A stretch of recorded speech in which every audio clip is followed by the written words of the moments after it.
Welcome to Lost Relation Chronicles. It's been a long time since that incident, and I haven't really shared it with anyone in my life now. Tonight, with a good bottle of wine in hand, I feel like letting my fingers do the talking.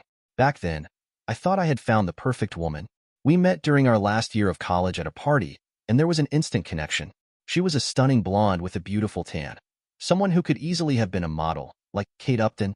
She had all these incredible qualities: kind, compassionate, a great listener, and had an active social life with lots of friends. Our friend groups meshed effortlessly over the 3 years we knew each other, and some of our friends even ended up dating. Those were some of the best times of my life. At the time, I was pursuing a post-grad degree in finance while she had a degree in contractual law. We both ended up succeeding in our respective fields, but let me tell you, I wasn't too shabby in the looks department either. I'm 5 feet 11 inches and weighed about 190 pounds. I enjoyed going to the gym and staying fit. I may not have been a super athlete, but I had a solid physique. Still, despite my appearance, I was always pretty shy and hadn't been in many relationships before meeting her. We were completely smitten from the very first time we met. We spent the entire night talking, and from then on, we couldn't get enough of each other. We started texting, calling every day, and going on weekly dates. About a year later, after I landed my new job, she moved in with me. Her family was amazing, and I especially got along well with her mother, although her father was a bit distant with everyone.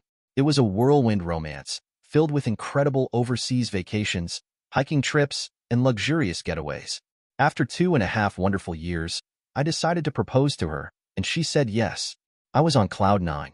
She took the reins with all the wedding planning, and we began dreaming about our future together. Buying a house, having kids, going on unforgettable family vacations. We were excited about all the amazing things ahead of us. And then, it happened one evening. When we both got home to our apartment, I immediately noticed that she was acting a bit distant. It struck me right away because we had always been very affectionate with each other. At first, this happened maybe once a week for the first month after the proposal, but it started occurring more frequently. I probably wouldn't have thought much of it, except that I had spent a lot of time listening to Reddit stories on YouTube, so I decided to wait and observe. These moments of her pulling away would only last a couple of hours, and then she'd go back to being her usual self. However, after 6 months, with the wedding planned for a year later, her behavior became more frequent, happening almost every night. Our sex life was still great, and my relationship with her parents remained strong. But during Thanksgiving, when we were at her parents' house in Louisville, Kentucky, while we lived just north of D.C., she was distant and standoffish towards me in front of her mother. Her mom, being very observant, noticed this and pulled her aside for a private talk. I could hear them arguing in hushed voices, and after a few intense moments, they rejoined the rest of the family as if nothing had happened. I figured I could ask her about it later, so I did, but she didn't want to talk about it. She asked me to wait until we got home to discuss it. I agreed because I loved her deeply and believed we could work through anything. Her mom looked just like her but older, same stunning appearance, only with a few gray hairs and long, thick blonde hair. This detail becomes important later. When we got home, I brought it up again, but she still didn't want to talk about it. After pushing her for a week, she finally admitted that a guy at her job had been trying to get closer to her. She wanted to be honest, so she showed me her phone. As I looked through it, I noticed that all the texts from the times when she had been distant had been deleted. There was nothing suspicious in the remaining texts, but I did go into her phone settings and turned on the location tracker since we had the same phone plan. Honestly, I thought it would reassure me that she wasn't doing anything wrong. Well, I was mistaken. On the second weekend after Thanksgiving, she had a company Christmas party. I had planned to go with her, but I was hit with food poisoning and had to cancel. Her friend came to pick her up from our apartment that night since they had planned for a wild night out, and the designated driver would take care of everything. I told her to have a great time and that I'd see her in the morning. So, there I was, miserably sick, barely able to leave the toilet for more than 30 minutes. Despite feeling awful, I grabbed my phone to track her location. At first, she was at a restaurant, then at the party venue, and later at a bar. None of this raised any concerns until I saw her phone stop at a downtown hotel. At that point, I felt terrible on multiple levels. Physically, I was projectile vomiting from both ends, and emotionally, I was drained. Exhaustion eventually took over, and I fell asleep around 2 a.m. When I woke up at 7 a.m., I saw that she was still at the hotel. Around noon, she finally came back home, and I was feeling better. She showered me with affection, and I casually brought up the previous night, without mentioning that I knew her whereabouts. She told me about the restaurant, the party, and the bar, but then claimed she went to her friend's place to crash for the night. That was the first lie. Over the next 3 months, she started working later and later, 3 to 4 days a week. When I questioned her about it, she became increasingly defensive. One evening, when my fiancé didn't come home until late, I spoke with her mom. I asked about their Thanksgiving conversation, and she confessed that she suspected her daughter might be cheating based on her body language. Her mom also mentioned that their weekly texts had become more distant and less frequent. With all these thoughts and suspicions swirling in my head, I decided to keep them to myself. 2 weeks later, something changed at work. I was assigned a new project that required me to fly to the Midwest every week from Monday to Friday for the next 5 weeks, starting in 2 weeks. It also came with a salary increase. When I shared the news with my fiancée, she seemed genuinely happy for me. Little did I know, her excitement might not have been for the same reasons as mine. So, I went online and bought 4 motion-activated spy cameras for our apartment. I placed one in the living room entry area, one in the kitchen, one in our bedroom, and one overlooking the hallway. These cameras were small and connected to a hidden internet network, making them undetectable on our regular Wi-Fi. I set up a password to secure them and just waited, keeping a close eye. During my first week away, she had her girlfriends over for 2 nights and never worked late.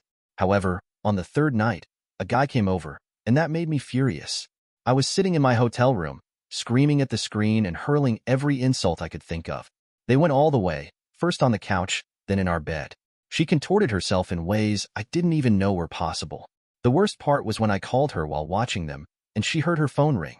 She signaled him to pause, answered the call, and when I asked why she was out of breath, she claimed she was at the gym working out. As soon as the call ended, she went right back to it. When I finally returned home on Friday evening, I ignored her and went straight to bed. On Saturday morning, I went cycling, not even realizing how far I was going. I was so upset that I ended up biking over 50 miles from our apartment. My longest ride before that had been just 30 miles, but that day I pushed myself to 105.6 miles. When I finally returned, completely exhausted, I took a shower. Later that evening, she and I went out with our friends, had a good time, and consumed a fair amount of alcohol. Was it considered breaking up when the person you're about to leave has no idea? I was overwhelmed by a storm of heartbreak, anger, rage, and betrayal. It hurt so much because I had loved her deeply. It was hard to believe that someone who had once been so attentive was now completely unaware of what I was going through. Finally, I opened up to one of our mutual friends, and to my shock, he revealed that they had all known about the situation for months. I couldn't believe it. Everyone knew, but nobody said a word to me. That's why our invitations to hang out with them had started dwindling. Looking back, I realized that about 3 months earlier, the invites became fewer and fewer for me. So, I decided to make an effort to win her back. The following weekend, I planned an entire weekend of spoiling her in every possible way. We went out for fancy dinners, indulged in pampering massages, and had heartfelt conversations about our future and my deep love for her. I could tell I was making progress when, after her 4th glass of wine, she started to cry. It became clear that the guilt was finally surfacing. I asked her what was bothering her, but every time she tried to speak, she became choked up. I reassured her that if there was something in her past or any conflict on her mind, I was more than willing to listen. If forgiveness was needed, I was ready to forgive and move forward.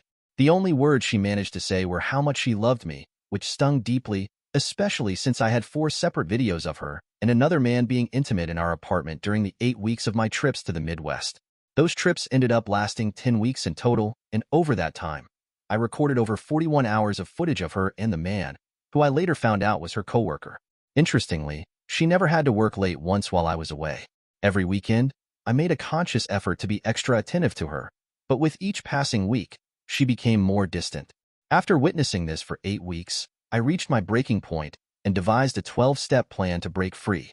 The first step was to gather evidence of her behavior. The second step was to get her out of the way so I could execute the rest of my plan. I came up with the idea of a 2-week getaway to an all-inclusive resort in Barbados for us.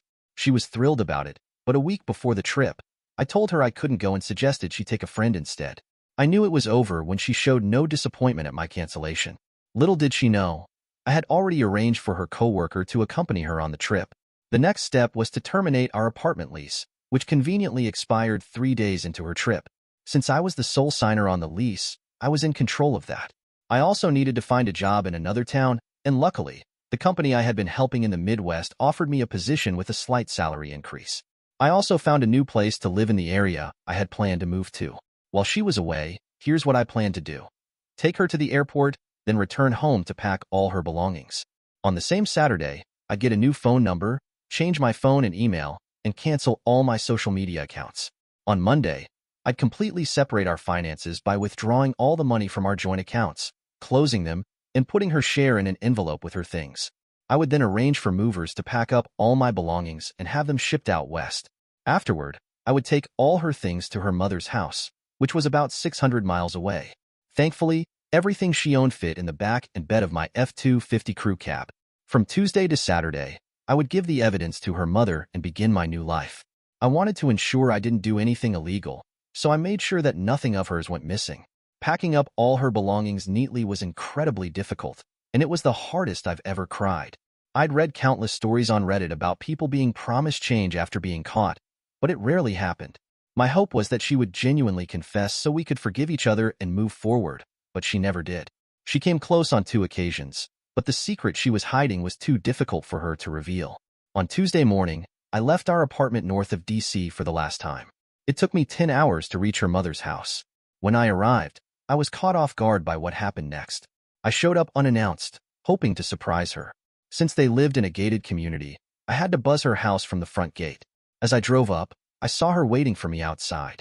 The moment I approached her, I could tell she had been crying. I asked what was wrong, and she hugged me, sobbing.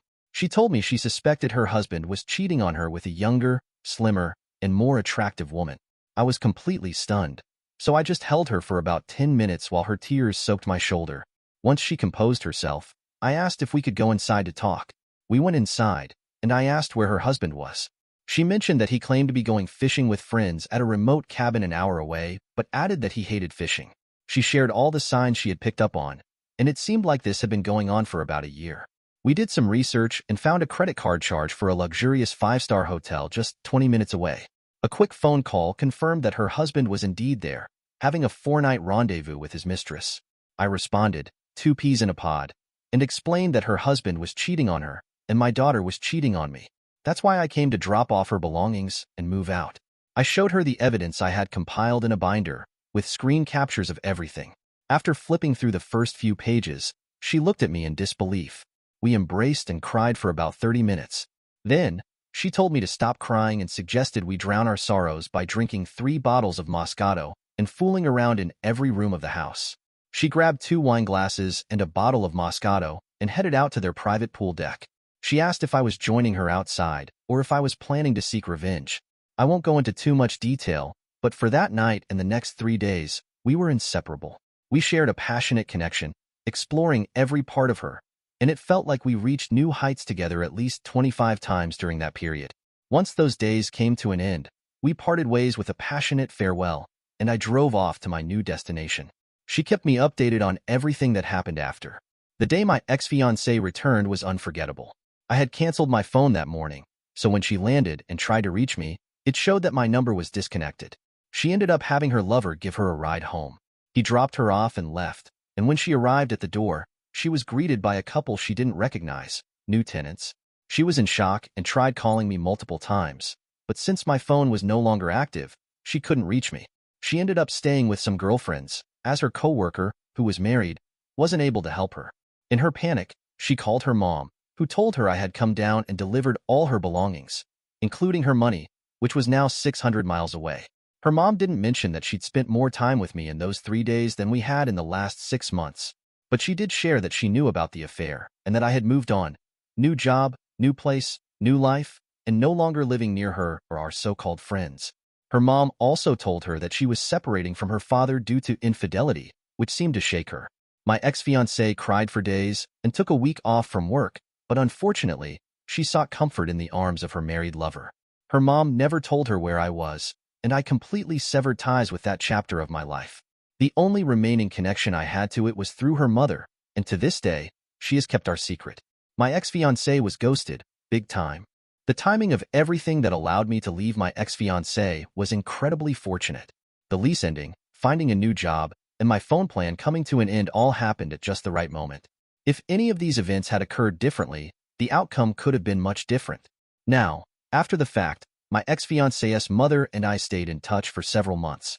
We had both experienced the loss of our relationships and found ourselves seeking a form of revenge against our respective partners. However, neither of our partners ever learned what transpired between us. 7 months after I had settled into my new location, my ex-fiancée's mother came to visit me. I want to clarify, much to the disappointment of many, that we only talked. We both regretted what had happened between us, acknowledging that it was driven by the intensity of the past and the moment. Many intense moments, to be specific. She told me that her daughter knew where I was and was upset that she hadn't revealed my location. She asked if she could tell my ex-fiancé where I was and provide a way for her to contact me, but I requested that she refrain from doing so, as I had moved on to my new life. We had lengthy conversations about the possibility of her reconciling with her husband. She shared that he was deeply remorseful, admitting everything he had done. His confession was overwhelming for her, and she asked how he planned to rebuild her trust. In an effort to be transparent, he provided all his digital passwords and allowed her to see every hurtful action he had taken in their marriage. Though she was filled with anger, she acknowledged his genuine efforts to repair their relationship. She mentioned that forgiveness would take time, but rebuilding trust would take even more. What brought him back to reality was when she confronted him about the affair and showed him evidence of what their daughter had done to me. I should also mention that my ex-fiancée's mother was an extraordinary woman in every way. She made it clear that if he ever strayed again, she would reserve the right to do the same. When he asked her to clarify, she revealed that as soon as she found out about his infidelity, she had a fling with the first eligible man she came across. This revelation devastated him. They both cried a lot and decided to separate temporarily to give each other time to think and determine whether they wanted to fight for their marriage. Eventually, my ex-fiancée's parents sought marriage counseling, and as of May 2020, they are still together. As for my ex-fiancée, she was devastated by what had happened when she finally went to her parents' house to collect her belongings. There, she was confronted with evidence of the affair, which left her feeling humiliated. My ex-fiancée's mother had to remove some inappropriate pictures from the binder to spare her father from seeing them. Regardless, my ex was crushed by the situation. It wasn't until months later that she discovered her mother had my contact information. She begged her mother for it, which caused a significant strain between them. However, her mother warned her that if she tried to find me or contact me, I would release all the evidence publicly on the internet. This insistence from my ex-fiancé to get in touch with me ultimately led her to come see me. She was also upset about the struggles her parents were facing in their marriage. According to her, she was depressed for several months and sought counseling to cope with it. When she returned from her parents' place in Louisville, Kentucky, she ended the affair with her coworker and began looking for a new job. In December 2019, I learned that she had gotten married and now has 2 beautiful twin daughters with a good man. According to her mother, she still lives in the D.C. area and works from home, enjoying her new life. I'm glad she was able to turn things around and find happiness again. I recently decided to get rid of all the incriminating evidence I had on my ex-fiancé because I didn't want to be the type of person who holds someone hostage for the rest of their life. I asked her mother to pass along a message to my ex-fiancé.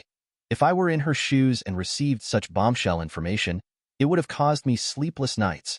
As for me, I'm content with my current life.